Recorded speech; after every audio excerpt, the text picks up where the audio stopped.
bien, ¿no? Hasta ahí conocemos la historia. Moisés no pudo entrar a la tierra prometida. ¿Ya? Y eso nos dice, la razón por la cual no pudo entrar, nos dice Números capítulo 20, del versículo 8 al 12. ¿No? Y Dios designó a un hombre, ¿ya? A un hombre que había estado también juntamente con Moisés, ¿ya? Para que él se estuviera preparando y también él los pueda introducir al pueblo de Israel a la tierra prometida. Y esta persona se llama Josué. Josué había caminado con Moisés y él estaba ya preparado para meter al pueblo de Israel a la tierra prometida. Y en el libro de Josué podemos ver cómo Dios cumple su promesa y les da, por medio de batallas, de victorias, al pueblo de Israel la tierra prometida. Eso es lo que vemos nosotros en el libro de Josué. ¿Ya? Josué 21:45 dice: no faltó palabra de todas las buenas promesas que Jehová había hecho a la casa de Israel, todo se cumplió. Eso es lo que dijo. Todo se cumplió. Todo lo que Dios había dicho se estaba cumpliendo en Josué. Ahora, hermanos, la clave de las victorias que vemos en Josué, la clave de sus victorias estuvo en que Josué era fiel a Dios. Era fiel al Señor, haciendo todo lo que Dios le había mandado a Moisés y todo lo que Dios le había mandado a él mismo. Esa era la clave de la victoria de Josué, que él era fiel al Señor. En Josué 1:5, esa es una parte muy hermosa de la palabra del Señor, que muchos lo conocemos, y el versículo 5 dice: nadie te podrá hacer frente en todos los días de tu vida. Como estuve con Moisés, estaré contigo. El Señor está hablando aquí a Josué y le dice: nadie podrá hacer frente, dice, en todos los días de tu vida. Nadie te podrá hacer frente. Como estuve con Moisés, así también, dice, estaré contigo. No te dejaré ni te desampararé. Eso le dice a Josué en Josué 1:5. Entonces, hermanos, Josué sirvió a Dios hasta sus últimos días. Josué sirvió a Dios hasta sus últimos días. ¿Ya? ¿Por qué? Porque él estaba permaneciendo fiel con el Señor, con Dios. ¿Ya? Pero, hermanos, algo que tenemos que darnos cuenta es que no le alcanzó la vida a Josué para hacer aquello que Dios le había mandado: poseer la tierra prometida. Había iniciado, pero no lo había terminado. ¿Por qué? Porque él muere, ¿no? Él muere. Así que, hermanos, el trabajo que Josué tenía está inconclusa. Falta terminar. Pero Josué muere. Entonces, hermanos, el libro de Jueces es la continuación. El libro de Jueces es la continuación de aquella conquista que no había concluido todavía. Había iniciado con Josué, pero no había terminado todavía. Entonces, hermanos, nuestro libro, que es Jueces, comprende aproximadamente 350 años. Desde la conquista de Canaán, ya por Josué, hasta el reinado de Saúl, ya que es el primer rey en Israel.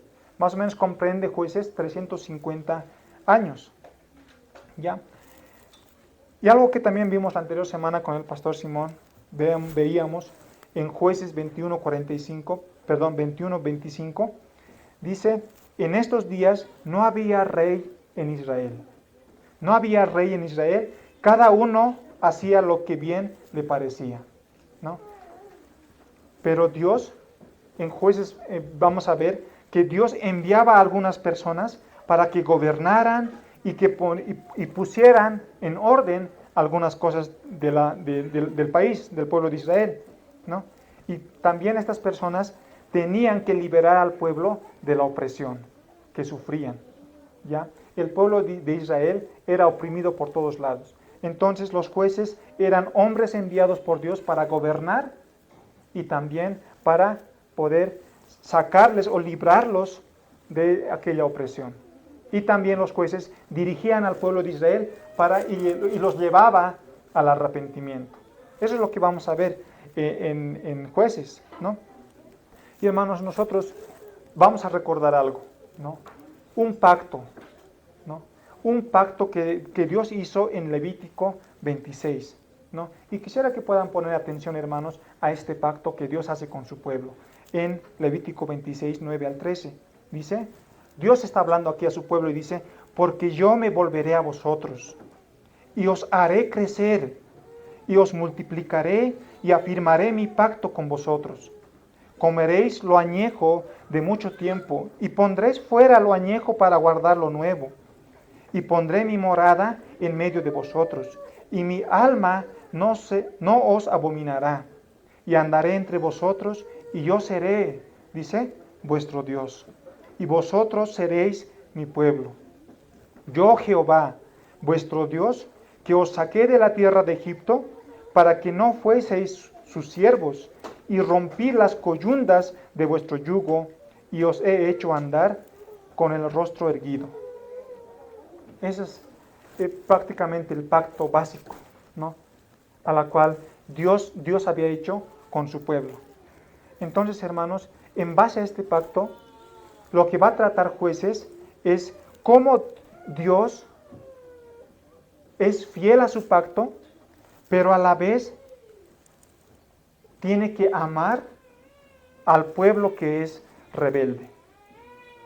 Dios tiene que cumplir y es fiel a su pacto, pero a la vez el pueblo es desobediente y rebelde.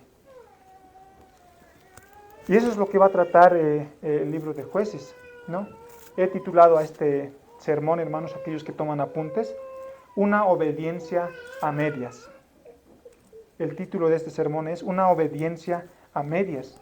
Y tiene tres encabezados, tres partes, para que también lo puedan apuntar. Hermanos, en primer lugar, vamos a ver el inicio de una obediencia a medias. Cuando decimos, hermanos, obediencia a medias, ya medio que captamos la idea, ¿no? Y en primer lugar vamos a ver el inicio. ¿Cuál es el inicio de esa obediencia a medias? Capítulo 1, versículo 1 al 15. Lo segundo que vamos a ver, hermanos, es la consumación o la realización de la obediencia a medias. Capítulo 1, versículo 16 al 36. La consumación o la realización de la obediencia a medias. Lo tercero, hermanos, que vamos a ver son las consecuencias de una obediencia a medias. Las consecuencias de una obediencia a medias, capítulo 2, versículo 1 al 5. Entonces vamos a ver tres cosas, hermanos, acerca de una obediencia a medias. Primero vamos a ver el inicio. ¿Cuál es el inicio? En segundo lugar vamos a ver cuál es la consumación o la realización de esta obediencia a medias. Y en tercer lugar vamos a ver las consecuencias que produce obedecer a medias. Vamos a irnos al primer encabezado. El inicio de una obediencia a medias. Dice nuestro pasaje, hermanos, vamos a buscar Jueces, capítulo 1, versículo 1 al 5. Dice, aconteció después de la muerte de Josué, que los hijos de Israel consultaron a Jehová, diciendo, ¿quién de nosotros subirá primero a pelear contra los cananeos? Hermanos, aquí nosotros ya podemos ubicarnos en la historia. Aquí Josué ya ha muerto. Josué está muerto, ¿ya? El líder que tenía el pueblo de Israel, la cabeza, él había muerto ya.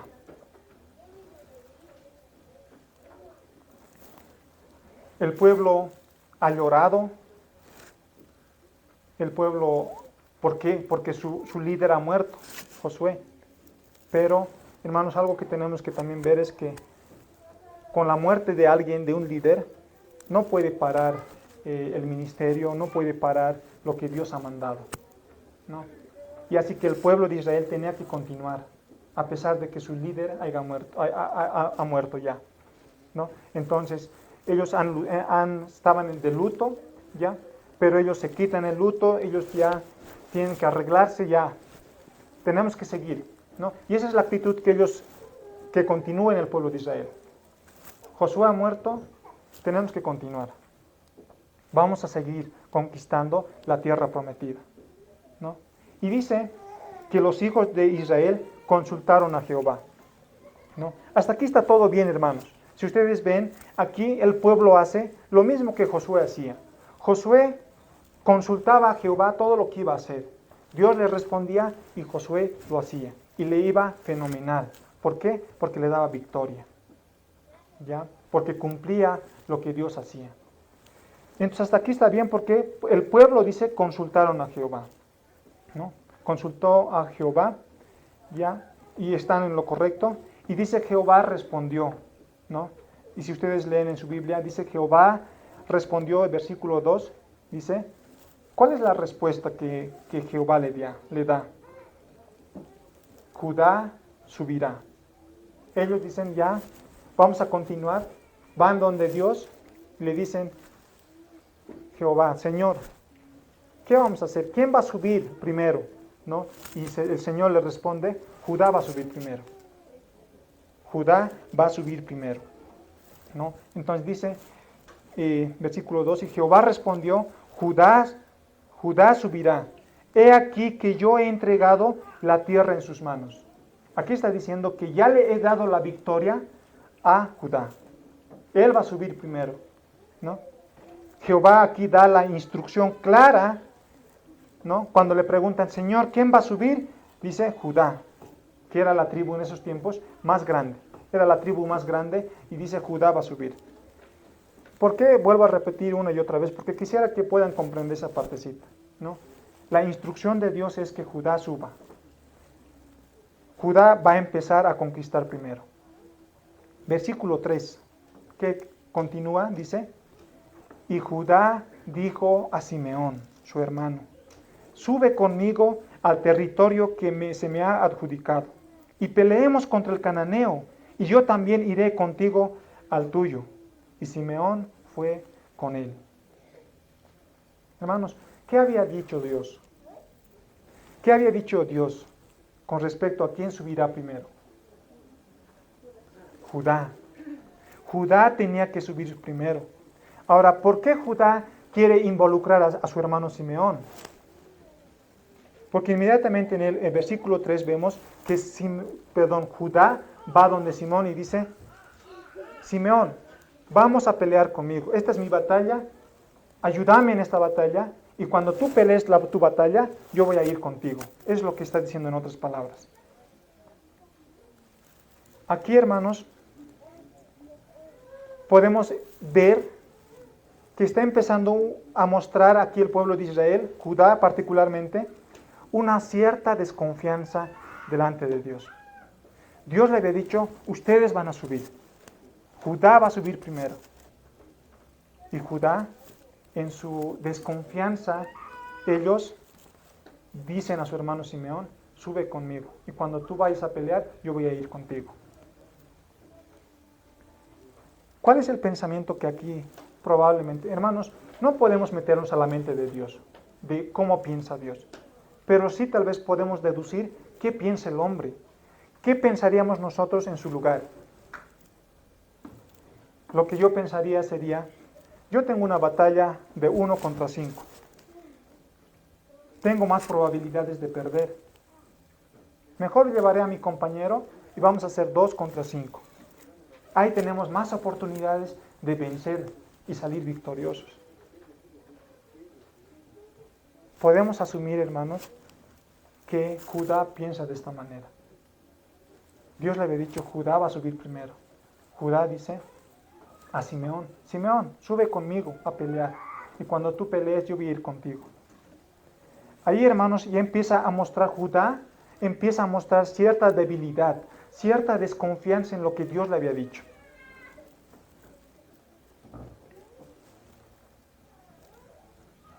Hermanos, Dios había hablado, Dios había mandado y debe hacerse así.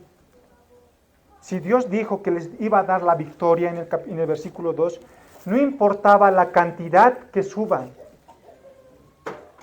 Iban a ser 100, iban a 50, 5. Dios les había dicho, yo les voy a dar la victoria.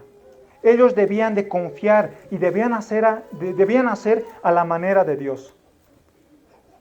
Entonces, hermanos, ya podemos percibir que desde inicios del libro de Jueces, vemos un desliz, una desviación a la desconfianza de Dios.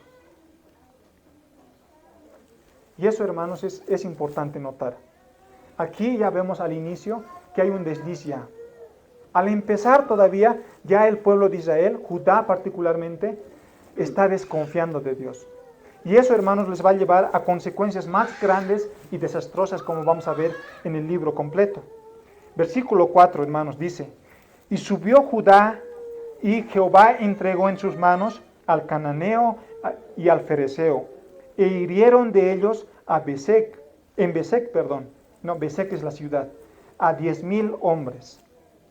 Versículo 5, y dice: y hallaron a Adonai Besec en Besec. Adonai Besec es el nombre del rey de Besec, ¿ya? Adonai Besec significa el señor de Besec, ¿ya? Entonces está diciendo que y hallaron, dice, encontraron al rey Adonai Besec en Besec y pelearon contra él. Y dice, y derrotaron al cananeo y al fereceo. Mas Adonai Besec, que era el rey, dice, huyó, escapó. Y le siguieron y le prendieron. Y le cortaron los pulgares de las manos y de los pies. Entonces dijo Adonai Besec: 70 reyes, cortados los pulgares de sus manos y de sus pies, recogían migajas debajo de mi mesa. Como yo hice, así me ha pagado Dios. Y le llevaron a Jerusalén, donde murió. Hermanos, Judá subió como Jehová le había dicho, ¿ya? Pero con Simeón, ¿ya? Algo que Dios no había dicho, pero subieron, ¿ya? Sin embargo, Dios les da la victoria, ¿no?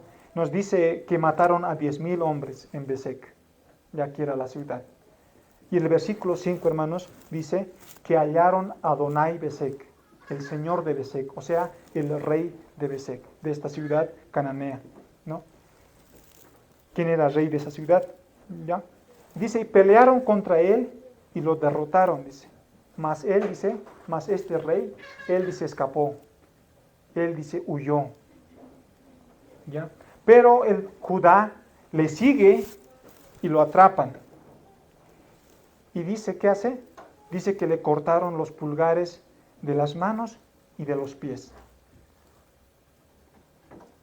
Judá captura a este rey que había escapado de esta ciudad cananea. Lo que hace es cortarle los pulgares de las manos y también de los pies, ¿no? O sea, Judá está haciendo aquello que este rey cananeo hacía. Entonces, la pregunta, hermanos, es: ¿ustedes habían escuchado alguna vez acerca de esta práctica de que les cortaran los pulgares de las manos y de los pies? O sea, ¿habían escuchado que el pueblo de Israel hacía esto seguido? No, o sea, no era una práctica del pueblo de Dios. Entonces la pregunta es, ¿por qué Judá hace eso? ¿Por qué Judá corta los pulgares de este rey, tanto de los pies como de las manos?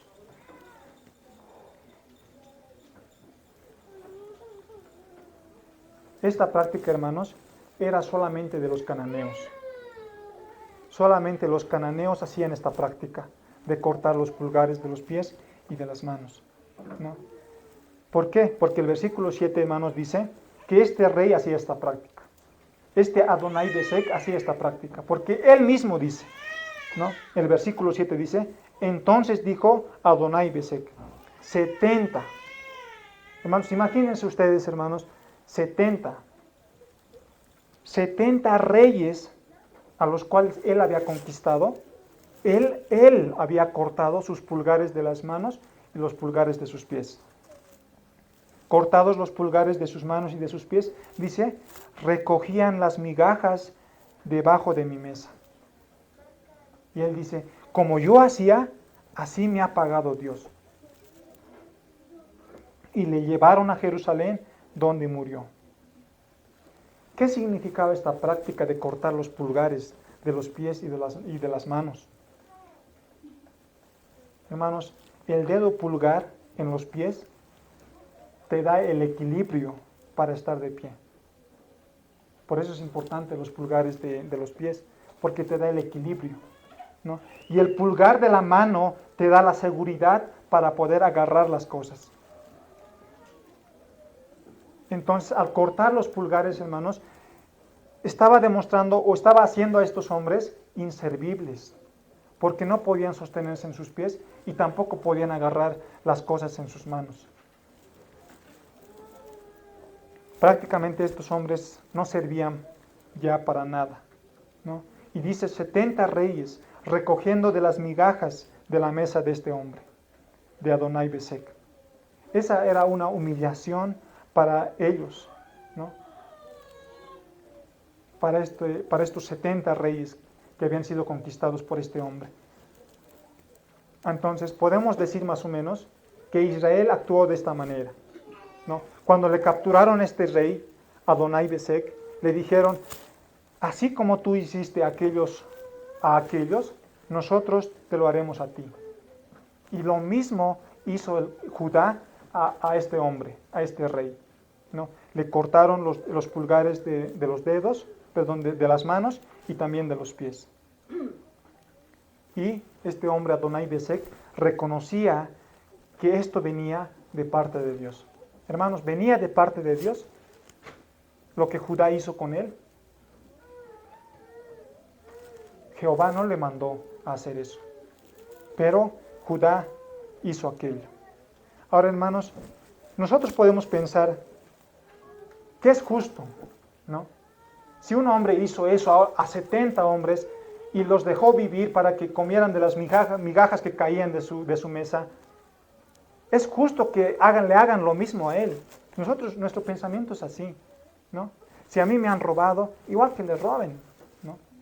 Ustedes han escuchado, hermanos, del dicho que dice ojo por ojo, diente por diente, ¿no?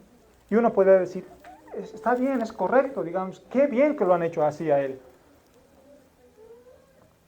Podemos decir, Israel le ha dado su merecido a este hombre, que ha sido tan cruel con otros. Pero no es la respuesta, hermanos. No es justo. Hermanos, esto que hizo Judá es una muestra de la arrogancia del pueblo de Israel, del pueblo de Dios. Porque ellos estaban pensando que ellos tenían el poder y que ahora ellos mandaban y ahora ellos eran una nación grande, poderosa, que iban a gobernar. Ellos estaban jactándose de que ellos tenían el control. Ellos estaban haciendo eso. Ellos estaban queriendo tener a este hombre, Adonai Besek, vivo, dice en Jerusalén, porque no lo mataron, sino que se murió solo, dice, como muestra de un trofeo de la victoria que Dios les había dado. Y eso, hermanos, ya no está bien, ¿no? Y ahí vemos que ese desliz que había empezado se va añadiéndose más y se va separándose más de lo que Dios les había mandado. El propósito de Dios al darles esta tierra no era para que ellos se jactaran de ser una nación grande. El propósito de que Dios les dara la victoria en las peleas que ellos tenían no era para que ellos se enorgullezcan de que eran un pueblo poderoso, una nación grande, sino era para que ellos sirvieran al Señor. Dios les dio la victoria para que sirvieran al Señor. Además, hermanos, Dios les había dicho claramente que mataran a todos y que no perdonaran la vida a ninguno, y ellos perdonaron la vida a este hombre. Dios había sido muy claro, no iban a perdonar la vida, iban a arrasar con todos, iban a matar a todos. Pero ellos no hicieron caso, ¿no? Ellos querían tener a este hombre como un trofeo de su victoria, como si lo hubieran logrado, como si su victoria hubiera sido de su propia fuerza, de sus propias fuerzas, ¿no? Pero en realidad la victoria, nos dice en el versículo en el versículo 2 dice, Judá subirá, he aquí que yo, dice, he entregado la tierra en sus manos. ¿De quién es la victoria entonces? Es de Jehová, es de Dios. Pero ellos estaban enorgulleciendo de que la victoria era de ellos, ¿no? Hermanos, ¿les es familiar este acto más o menos? De poder enorgullecerse de algo que no es nuestro. Un pastor hizo este ejemplo, ¿no? Es como cuando tú te pones una ropa bien lujosa, a la cual tú no tienes acceso a esa ropa porque es de marca y es muy caro, no puedes, pero tú te prestas, digamos, esa ropa y vas a lucir, digamos, como si fuera tuyo, ¿no? Y las personas te miran y te admiran y te dicen, wow, mira, qué ropa más cara, qué ropa de marca, pero en realidad no es tuyo, pero nosotros lo hacemos parecer a los demás como si fuera nuestro. Eso es lo que estaba haciendo el pueblo de Judá. Judá estaba mostrándose como si él hubiera ganado esa victoria, pero en realidad Dios lo había dado. Hermanos, todas las cosas, 1 Corintios, el apóstol Pablo en el capítulo 4, 7 nos dice que todas las cosas Dios nos los da por gracia. ¿De qué te vas a jactar? Nos dice el apóstol Pablo. Si yo te doy, Dios nos da todo a nosotros. No hay de qué jactarnos, hermanos. No hay de qué enorgullecernos. Todo es de Dios. Y a Él solamente tenemos que darle la gloria. Dios nos da las cosas por gracia. Y Dios, hermanos, les dio las victorias a Judá. Pero ellos no debían jactarse. No debían jactarse. Y de esta manera, hermanos, Israel se va desviando más del camino de Dios. Se va alejando más del camino de Dios. Versículo 8 dice, y combatieron los hijos de Judá a Jerusalén, y la tomaron y pasaron a sus habitantes a filo de espada, y pusieron fuego a la ciudad. Después los hijos de Judá descendieron para pelear contra el cananeo, que habitaba en las montañas, en el Negev y en los llanos. Y marchó Judá contra el cananeo que habitaba en Hebrón, la cual se llamaba antes Kiriat Arba. E hirieron a Sesai y a Imán y a Talmai. ¿No? Versículo 11. De allí fue a los que habitaban en Debir, que antes se llamaba Kiriat Sefer. Y dijo Caleb, el que atacare a Kiriat Sefer y la tomare, yo le daré a mi hija Axa por mujer. Hermanos, ustedes, yo les había dicho ya, ustedes recuerdan que Moisés falla, peca, ¿no? Desconfía de Dios, y Dios no le permite entrar a la tierra prometida a Moisés, ¿no ve? No le deja entrar a la tierra prometida. Solo fueron 2 personas quienes entraron a la tierra prometida, y esas 2 personas son Josué y Caleb, ¿no? Ellos ingresaron a la tierra prometida. Ya hablamos de Josué, ¿no? Que él era el gran libertador en el libro de Josué, ¿no? Y aquí aparece, hermanos, Caleb, ¿ya? Aquí aparece Caleb en medio de las conquistas de Judá, porque Caleb pertenecía a la tribu de Judá, ¿ya? Y Caleb ofrece a su hija Axa como esposa a quien atacare a Kiriat Sefer y la venciere. Dice, yo voy a dar a mi hija Axa a aquel que vaya en contra de Kiriat Sefer y la vence. Dice versículo 13, ¿quién fue este afortunado, digamos, ¿no? Y dice, y la tomó Otoniel, hijo de Cenaz, hermano menor de Caleb, y él dio a su hija Axa por mujer.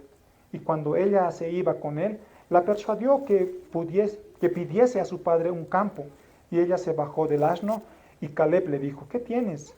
Ella entonces le respondió, concédeme un don, puesto que me has dado la tierra del Negev, dame también fuentes de aguas. Entonces Caleb le dio las fuentes de arriba y las de abajo.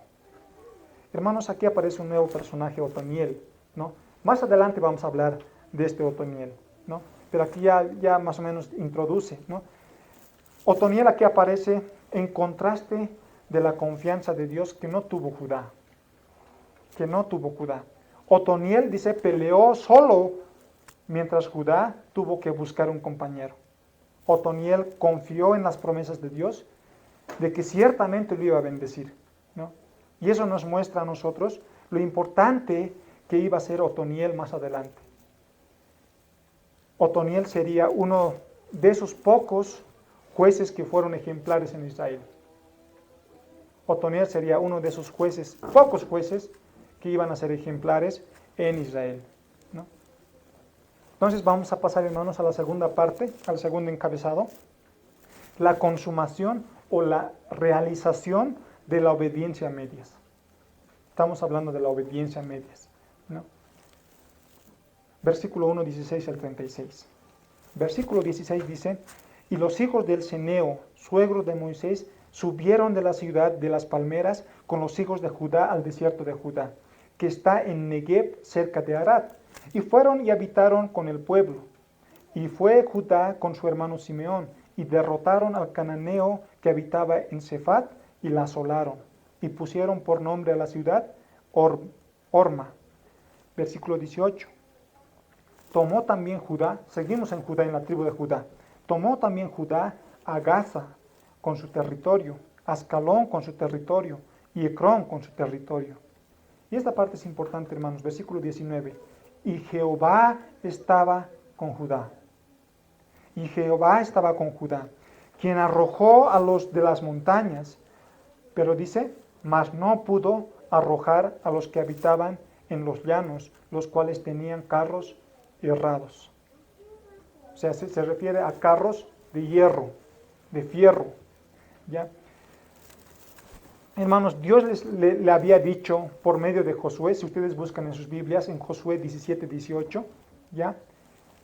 Jehová está hablando, dice, ¿no? Por medio de Josué, obviamente. Dice, porque tú arrojarás al cananeo, aunque tenga carros herrados. Ese era el mandato de Dios. Tú arrojarás al cananeo, aunque tenga carros herrados, y aunque sea fuerte. Aquí, nosotros Judá vemos, dice, y Jehová estaba con Judá, quien arrojó de las montañas, está bien, allá cumplió lo que Dios le había dicho. Arrojó a los que están en las montañas. Pero también tenía que arrojar a los que estaban en los llanos. Pero estos de los que estaban en los llanos, dice que tenía carros de fierro, de hierro, ¿no? Y hermanos, dice, no lo arrojaron, porque tenían carros de guerra.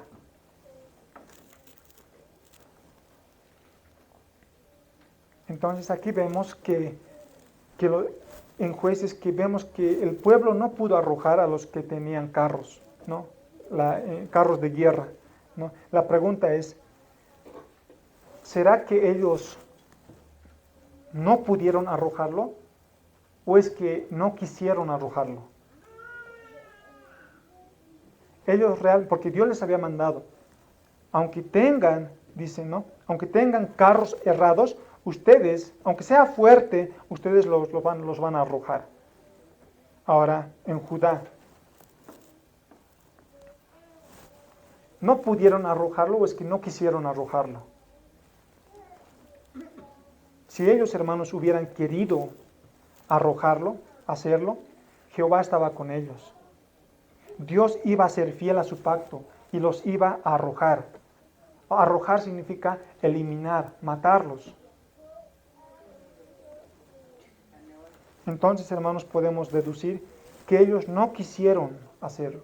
No es que no podían, ellos no quisieron hacerlo. Ya habían conquistado a los de las montañas, sin embargo, ya no quisieron meterse con los de los llanos, ¿no? Que tenían carros de hierro. Hermanos, los carros de hierro, los carros de guerra, eran fundamental para la guerra, porque daban gran ventaja en una batalla. Y obviamente, podía uno vencer con los carros de guerra, ¿no? Ahora, ¿cuál es el pensamiento de Judá aquí? ¿Por qué no quiere meterse con aquel pueblo que tiene carros de guerra? ¿Por qué? Por lo mismo que había deslizado antes. Tenía desconfianza. ¿Para qué yo me voy a enfrentar a un pueblo que tiene carros y me puede vencer? Mejor estaré en paz, no le molesto ni me molesta. ¿Pero ese era el mandamiento de Dios? ¿Dios les había dicho eso? No. Ellos tenían que eliminar a todos. Aunque tengan carros, les había dicho en Josué. Pero para nosotros inclusive es lógico. ¿Para qué yo me voy a meter con alguien más fuerte? Sé que me puede ganar. O hay una probabilidad de que me gane. Entonces ahí, hermanos, el pueblo de Dios empieza nuevamente a desconfiar en Dios. Porque duda de que Dios le ha dicho, yo te voy a entregar a ese pueblo. Versículo 20. 20 dice, y dieron Hebrón a Caleb, como Moisés había dicho. Y él arrojó de allí a los 3 hijos de Anac, mas al jebuseo que habitaba en Jerusalén no lo arrojaron los hijos de Benjamín. Vamos a hablar aquí de 9 tribus, ¿ya? Que habían pasado del Jordán, porque los otros 2 habían quedado allá, Aser y Rubén creo que son los que se quedan, ¿ya? Pero vamos a mencionar a 9 aquí. Y habla ya hemos hablado de Judá. Judá no hizo como Dios le había mandado. Ahora el versículo 21 dice, mas el jebuseo que habitaba en Jerusalén no lo arrojaron los hijos de Benjamín. Y el jebuseo dice, ¿qué hizo? Habitó con los hijos de Benjamín en Jerusalén hasta hoy. Dice, habitó juntos. El pueblo de Israel y los jebuseos habitaron juntos, dice, hasta hoy. Dios les había dicho, vayan y conquisten. Conquistar era matar a todos y poseer la tierra, porque el pueblo de Dios no podía ser contaminado con cananeos, con extranjeros.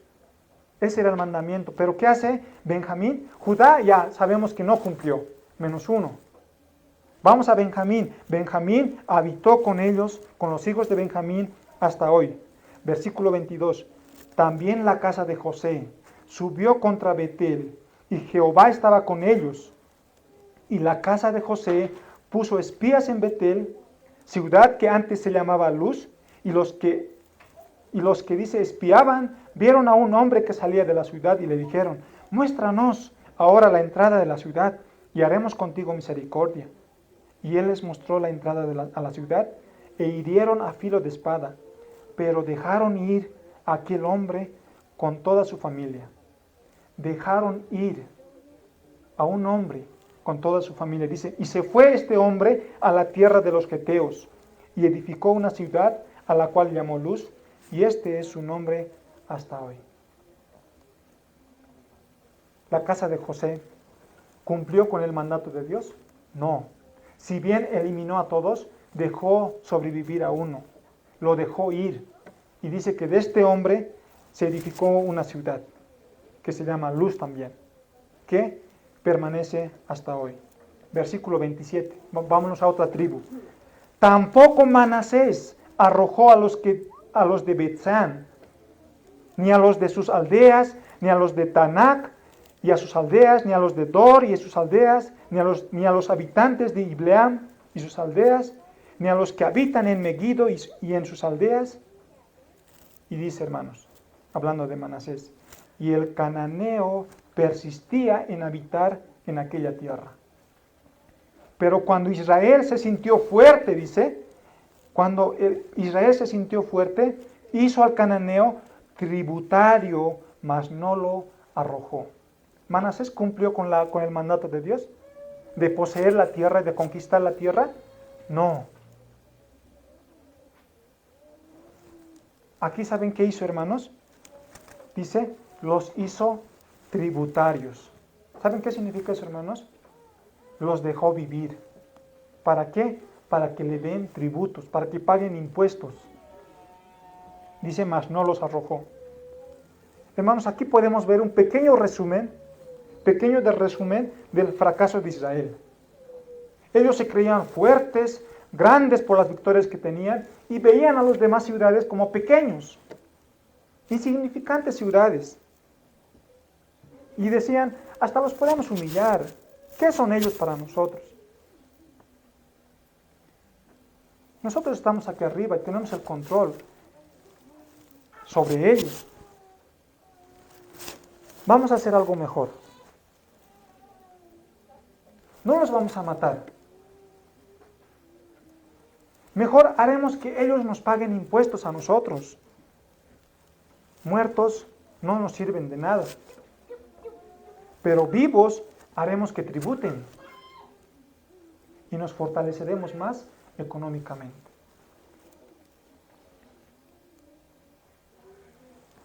Uno diría, wow, qué inteligentes, ¿no? Eso es una idea bien, buena, ¿no? ¿Para qué yo los voy a matar si no me van a servir de nada muertos? Si están vivos, ellos van a trabajar, van a pagar impuestos ante mi gobierno y mi economía va a crecer más. Eso es una buena idea. Mejor lo haremos así. Y lo hicieron así. Y dice, pero cuando Israel se sintió fuerte, dice, hizo al cananeo tributario, mas no los arrojó. Tampoco Manasés hizo lo que tenía que hacer. Versículo 29. Síganme, hermanos, con su lectura en sus Biblias. Versículo 29 dice, tampoco Efraín arrojó al cananeo que habitaba en Geser, sino que habitó el cananeo en medio de ellos en Geser. Tampoco Efraín arrojó. Tampoco Efraín hizo lo que Dios les había mandado, sino que dice, habitó. Vivieron juntos. Siguiente, versículo 30. Tampoco Zabulón arrojó a los que habitaban en Quitrón, ni a los que habitaban en Naalal, sino que el cananeo habitó en medio de él y le fue tributario. ¿Por qué Zabulón? Zabulón también hizo lo mismo. Hizo tributario al cananeo. Versículo 30 y 31. Todavía tenemos esperanzas, todavía no se han terminado las tribus. 31 dice, tampoco Aser arrojó a los que habitaban en Aco, ni a los que habitaban en Sidón, en Alhab, en Alab, en Aksib, en Elba, en Afec y en Rehob. Y moró, dice el versículo 32, y moró Aser entre los cananeos que habitaban en la tierra, pues no los arrojó. ¿Los arrojó o no los arrojó? No los arrojó. Tampoco Aser arrojó a los cananeos. Versículo 33. Neftalí, vamos a tener esperanza en Neftalí, otra tribu. Versículo 33 dice, tampoco Neftalí arrojó a los que habitaban en Bet-Semes, ni a los que habitaban en Bet-Anat, sino dice que moró entre los cananeos, que vivió entre los cananeos que habitaban en la tierra, mas le fueron tributarios los moradores de Bet-Semes y los moradores de Bet-Anat. Les hicieron tributarios. ¿Es lo que había mandado Dios? No. Dan, versículo 34. Los amorreos acusaron a los hijos de Dan hasta el monte y les dejaron descender, y no los dejaron descender a los llanos. Y el amorreo persistió, dice, en habitar en el monte de Eres, y Aglón, y en Salbim. Pero cuando la casa de José cobró fuerzas, ¿lo hizo qué? Lo hizo tributario. Y el límite del amorreo fue desde su subida de Acrabim, desde Sela hacia arriba. Hermanos, todas las tribus que estaban encargadas de conquistar, todos, absolutamente todos, fracasaron su misión. Fracasaron la misión que Dios les había mandado. Todos. Dios les había dicho, no hagan alianza con ellos. No los dejen vivos. Inclusive ni aún los que están en pecho, digamos, no a los bebés. Ni aún ellos los dejen vivos. Uno podría decir, pero ¿qué Dios tan malvado? ¿Y cómo va a ordenar matar a los bebés? ¿Qué culpa tienen los bebés? ¿No? Pero hermanos, esos bebés crecen. ¿No? Crecen y luego hacen lo mismo que sus padres.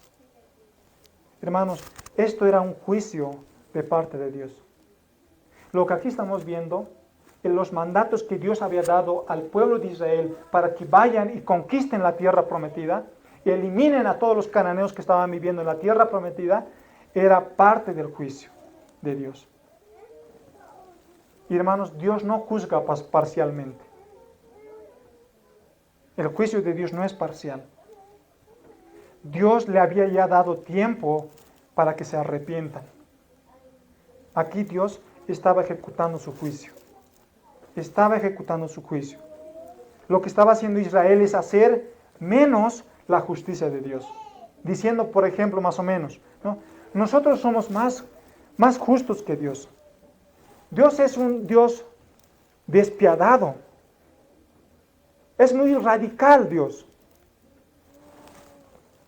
Nosotros queremos ser un poco más misericordiosos, queremos ser más compasivos. Y por eso hicieron lo que hicieron. No los mataron, los hicieron tributarios. Dejaron vivir a unos para que vayan a hacer su ciudad. Hermanos, queremos quitar la inmensidad de la justicia de Dios.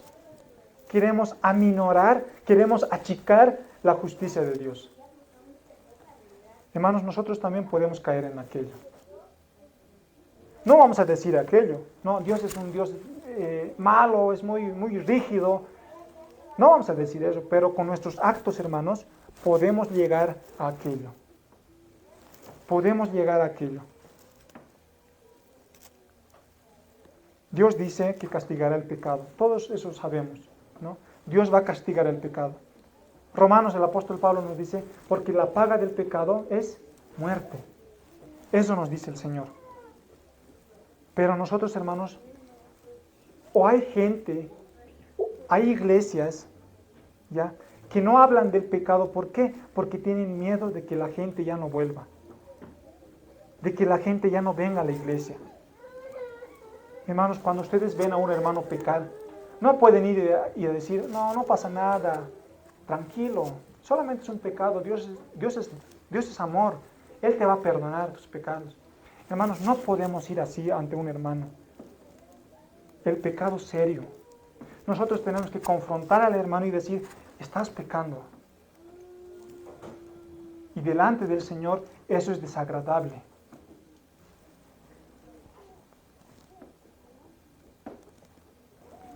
A veces, hermanos, queremos aminorar la situación del pecado del hermano, ¿no? Porque tenemos miedo de que el hermano se moleste, o tal vez el hermano, si le digo sus verdades, no me va a hablar. Hermano, si tú escuchas una exhortación de un hermano y te dice que estás pecando, tú tienes que aceptar. Es inmaduro enojarse cuando un hermano te dice que estás pecando y está en lo cierto. Nosotros tenemos que aceptar las correcciones que nos hacen. Y también tenemos que corregir a los demás cuando están pecando. No podemos quedarnos callados. No podemos aminorar el significado del pecado, las consecuencias del pecado. De esa manera podemos aminorar la justicia de Dios. Hermanos, nosotros como iglesia hemos sido llamados a evangelizar. Como cristianos hemos sido llamados a evangelizar, a predicar el evangelio. El evangelio, hermanos, consiste en 4 cosas, les había dicho. Empezamos con Dios, pecado, Jesucristo, arrepentimiento y fe. 4 cosas fundamentales en el evangelismo, en el evangelio, ¿ya? Empieza con 2 partes que son amargas, que no son de dulce escuchar. Hablar de Dios. Dios es justo, que va a castigar el pecado. Dios no va a ser sobornado por nadie. Segundo, tú eres un pecador.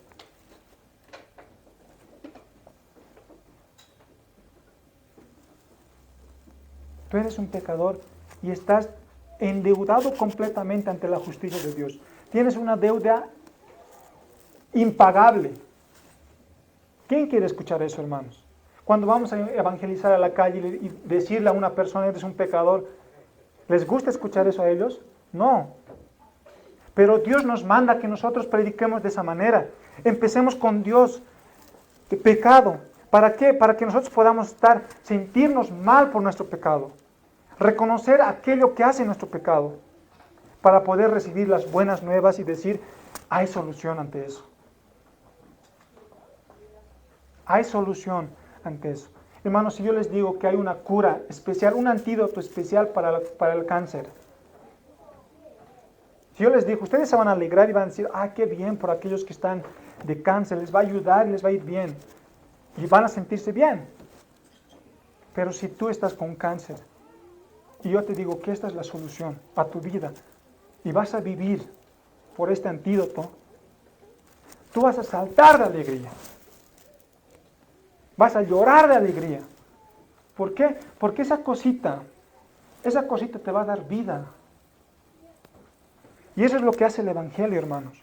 Si nosotros no reconocemos el Evangelio, no reconocemos nuestro pecado, no reconocemos la justicia de Dios, no vamos a poder amar y alegrarnos en el Evangelio.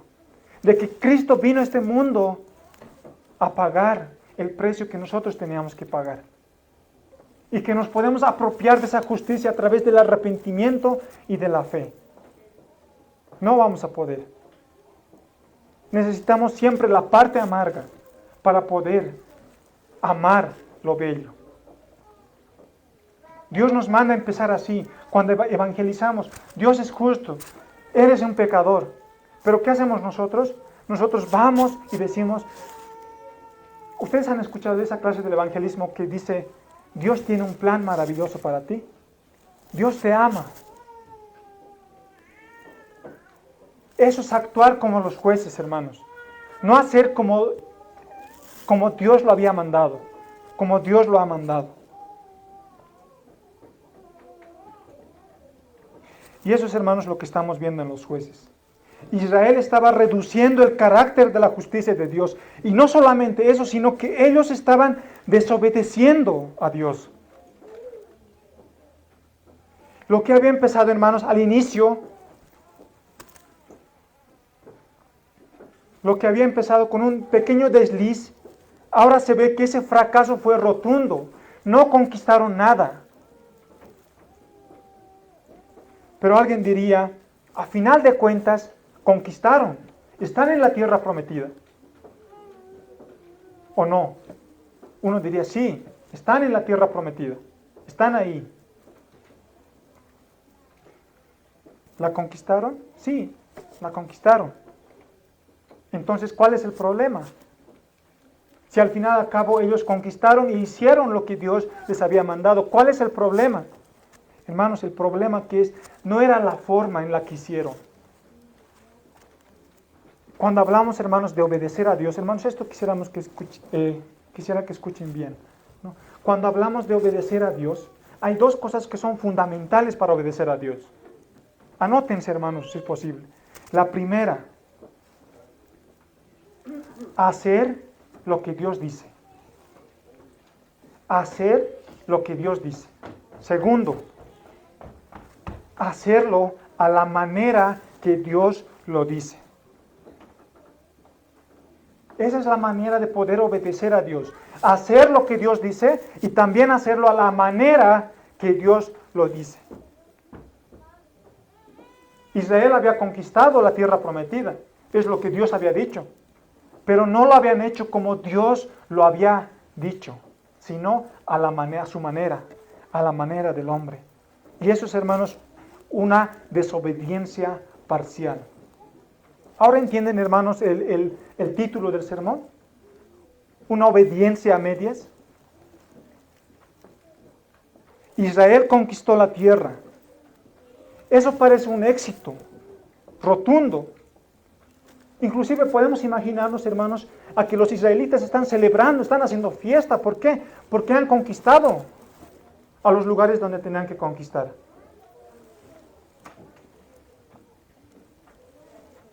Pero en realidad, hermanos, delante de Dios fue un rotundo fracaso.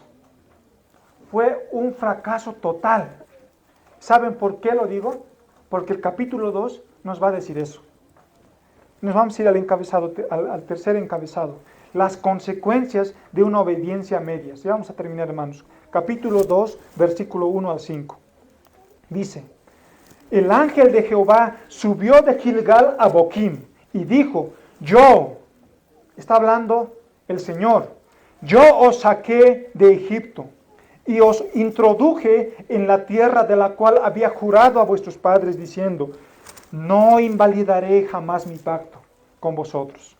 con tal que vosotros no hagáis pacto con los moradores de esta tierra, cuyos altares habéis de derribar, mas vosotros no habéis atendido a mi voz. Hermanos, aquí imagínense, Jehová está hablando. ¿Ya? Jehová está hablando, el Señor está hablando y dice, yo les he sacado de Egipto. Yo los llevé a la tierra prometida, a las cuales yo había jurado a sus padres, a Abraham, a Isaac, a Jacob. Yo les había jurado y yo les he dado la tierra prometida. Yo los introduje. Y dice, no invalidaré jamás mi pacto. No voy a quebrantar mi pacto. Habíamos leído el pacto en Levítico. No voy a quebrantar mi pacto con vosotros, con tal que vosotros no hagáis, dice, no hagáis pacto, dice, con los moradores de esta tierra, cuyos altares ustedes tienen que derribar.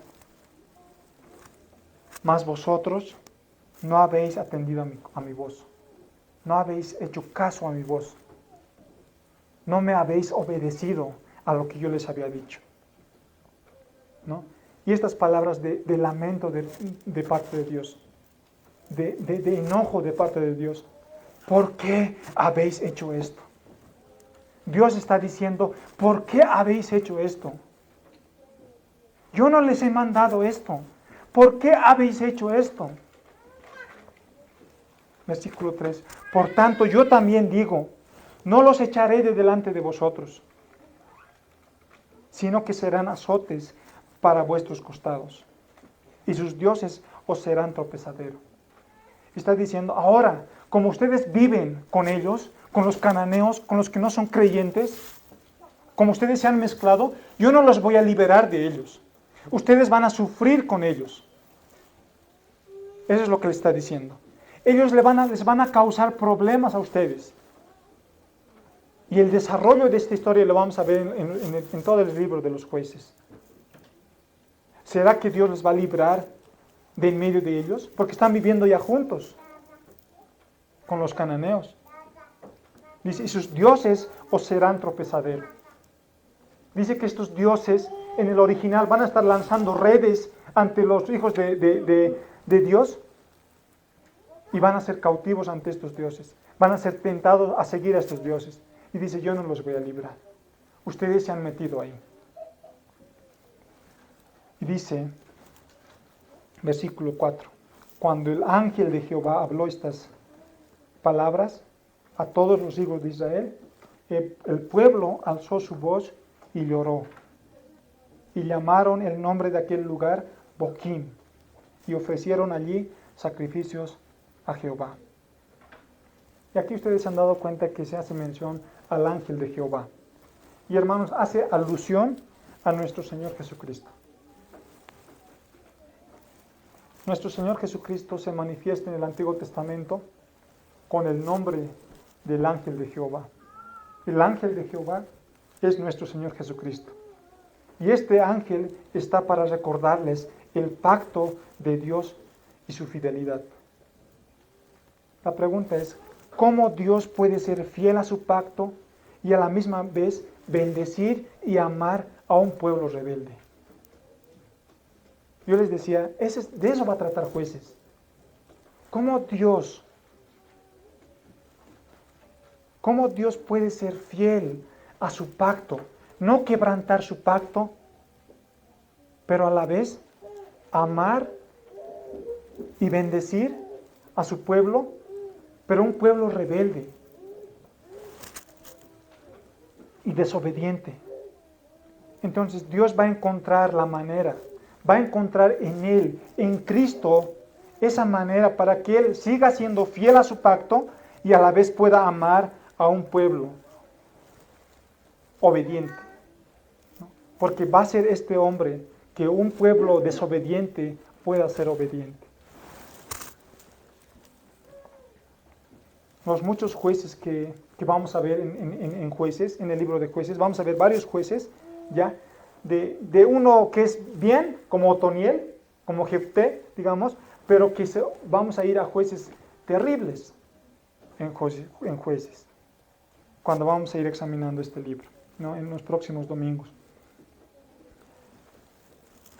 Entonces, todos esos jueces nos va a mostrar que ninguno de ellos puede eliminar la desobediencia de Israel.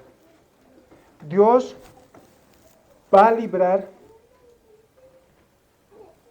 Dios a través de un hombre, de un juez, va a librar al pueblo de Israel de su desobediencia, ¿no? Y es por eso que Jueces, hermanos, va a apuntar a alguien, a un juez perfecto, ¿no? Van a haber jueces que se van a perder, ¿no? Pero Jueces nos va a apuntar a un juez que es perfecto, a un juez que es perfecto. Ellos estaban bajo opresión, ¿no?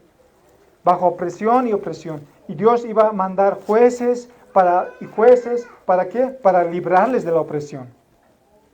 Así que era necesario que venga alguien, que viniera un juez que fuera perfecto, que definitivamente eliminara el problema de Dios con la desobediencia del pueblo.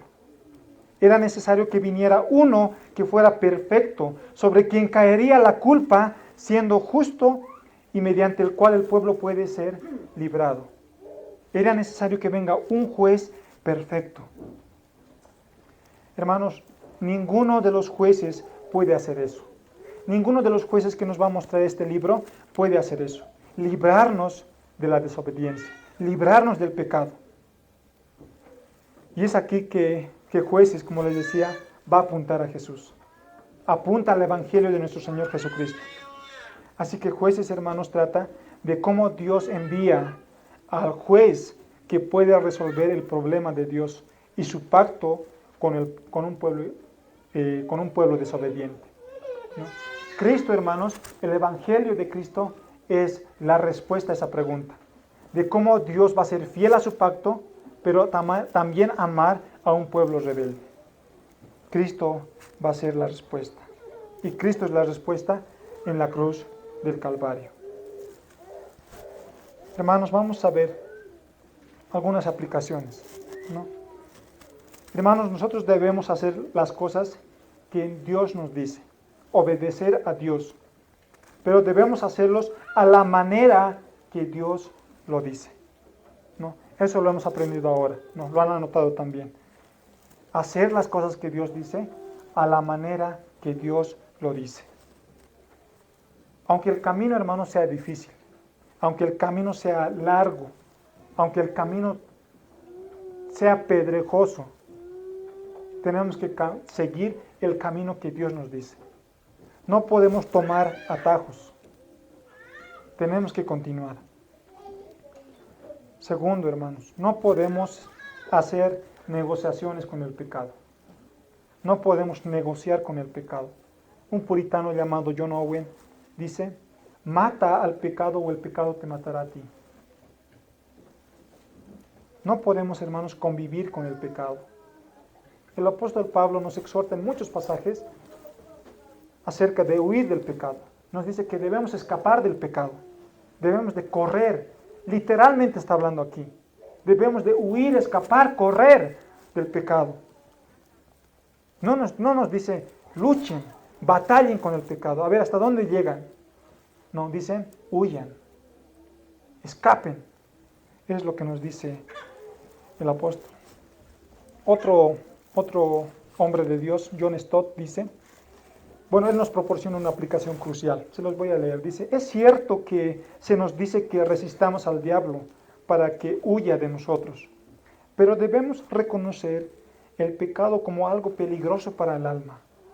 No debemos hacer un acuerdo con él o incluso negociar con él. Por el contrario, debemos irnos lo más lejos de él lo antes posible. Como José, cuando la esposa de Potifar intentó seducirlo, debemos girar y huir. Hermanos, este tipo de huida no es un signo de debilidad o de cobardía, ¿no? Sino de fortaleza. No es un signo de infantilismo espiritual, sino de madurez espiritual. El escapar, hermanos, el huir del pecado es de cristianos maduros. Un cristiano maduro, hermanos, huye, escapa, no lucha y se hace al que puede y al que se hace a los fuertes, ¿no? Debe huir, darse media vuelta y debe huir. Si es el pecado que está frente de mí, hermanos, huyan. Si sé que yo soy inmaduro, si sé que yo puedo caer y el pecado está aquí adelante, hermanos, dense la vuelta y huyan. Literalmente escapen de donde estén. Corran. Eso es lo que nos manda el Señor. Hermanos, debemos también entregar toda nuestra vida al Señor. No podemos entregar parcialmente. Todos nosotros aquí podemos decir, Jesús es mi Salvador. El Señor es mi Salvador. Pero para cuántos de nosotros el Señor es nuestro Señor, como dice? ¿Para cuántos de nosotros este Salvador es también nuestro Señor, quien gobierna nuestra vida? No podemos decir, hermanos, Jesús es mi Salvador, pero no considerarlo como mi Señor. Si no es mi Señor, tampoco es mi Salvador. Y es algo que nosotros tenemos que meditar en nosotros mismos. Tiene que ser mi Salvador, pero también tiene que ser el Señor de mi vida, el que gobierna las cosas, mi vida. Hermanos, Dios es fiel en sus promesas, a sus promesas. Él nunca quebrantará su pacto con nosotros. Y déjenme leerlos lo que dice el apóstol Pablo en 1 Corintios 10:13. No os ha sobrevenido ninguna tentación que no sea humana, pero fiel es Dios, que no os dejará ser tentados más de lo que podáis resistir, sino que dará también juntamente con la tentación la salida, para que podáis soportar. Hermanos, debemos de dar gracias a Dios por nuestro Señor Jesucristo, nuestro juez perfecto, quien cumple la ley por nosotros y lleva nuestro castigo y somos librados. Hermanos, si Cristo no obrara en nuestras vidas, si Cristo no fuera nuestro Salvador, nosotros no seríamos diferentes a este pueblo que hemos visto en Jueces. Si Dios no estuviera obrando en ti, si Dios no fuera tu Salvador, no serían igualitos a estos hombres de los Jueces, al pueblo de Israel.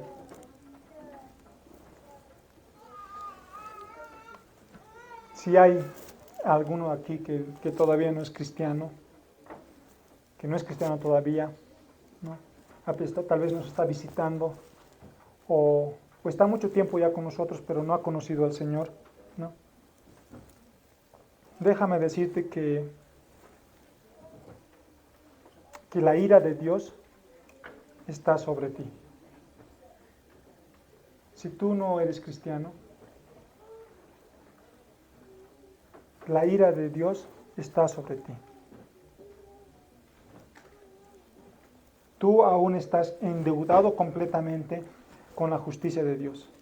Y no hay forma, si tú no eres cristiano, no hay forma en la que tú puedas pagar delante de Dios. Y Dios, en base a su justicia, te pagará a ti conforme a lo que tú te mereces. Una condenación eterna. Una condenación eterna. Por causa de tus pecados. Es por eso que te invito en esta hora a que puedas hoy mismo acercarte al Señor. Hoy mismo acérquense al Señor, a Dios, en arrepentimiento y fe, y pídele de todo corazón que Él te pueda perdonar de tus pecados. Y que tú también seas parte de aquellos por los cuales Cristo murió en la cruz. Si tú no eres cristiano todavía o dudas de tu salvación, de que seas cristiano, hoy mismo acércate al Señor. Acércate y ruégale que Él te pueda salvar. Jesús dice que a todos los que se acercan a Él, dice, no les echo fuera. Que el Señor los bendiga, hermanos. Vamos a orar. Padre nuestro que estás en los cielos, Santificado sea tu nombre siempre y por siempre. Nos acercamos delante del trono de tu gracia para agradecerte por tu palabra, que ha sido leída, que ha sido explicada, Señor, y que ha sido también aplicada en nuestros corazones. Te rogamos, Padre, que nos ayudes a recordar estas verdades del Evangelio, para poder vivir conformes a lo que hemos sido llamados. Padre nuestro, en el nombre de Jesús te rogamos que nos bendigas, que bendigas esta palabra y pueda ser guardada en nuestro corazón como algo, lo más preciado, Señor. Y podamos cumplirlo, podamos hacerlo con la ayuda de tu Espíritu Santo. Hemos orado en el nombre de Jesús. Amén. Amén.